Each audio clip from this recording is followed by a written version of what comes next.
মৃত্যু। আরে কাজী, তুই আমার কাছে কিসের জন্য আইছস? আরে তোর কপালে আমি মৃত্যু দেখতে পারতেছি, এর কারণে তোর এখন মৃত্যু হবে। আরে জিন্দিগি, তুই বাইসে গেলি।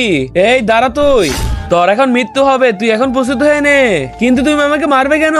তোর কপালে এখন মৃত্যু লেখা আছে, তুই এখন মরবি।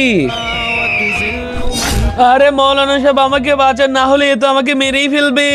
আরে এখন তো আমি তোমার জন্য কিছুই করতে পারবো না, কারণ তোমার কপালে মদ লেখা আছে। এবার তুই তাহলে মরার জন্য প্রস্তুত হয়ে যা। আরে আরে দাঁড়া দাঁড়া দাঁড়া, আমার মরার আগে একটি ইচ্ছা আছে, আর সেটা হচ্ছে আমি নামাজ পড়তে চাই। ঠিক আছে, তাহলে তাদের পরে নে। হে আল্লাহ, আমাকে এই কাতিলের হাত থেকে বাঁচিয়ে নে, না হলে তো আমাকে মেরেই ফেলবে। আরে ওই তোর তো নামাজ পড়া হয়ে গেছে, এবার তো ওকে মেরেই ফেলবো। তার আগে তুমি যদি মহান আল্লাহকে ভালোবেসে থাকো, তাহলে ভিডিওটিতে লাইক সাবস্ক্রাইব করে কমেন্টে আল্লাহ লিখে দিবে। না লিখলে আমি ভেবে নেব তুমি আল্লাহকেই ভালোবাসো না। আরে জিন্দিগি, আরে তুই বেঁচে গেলি এবারের মতো।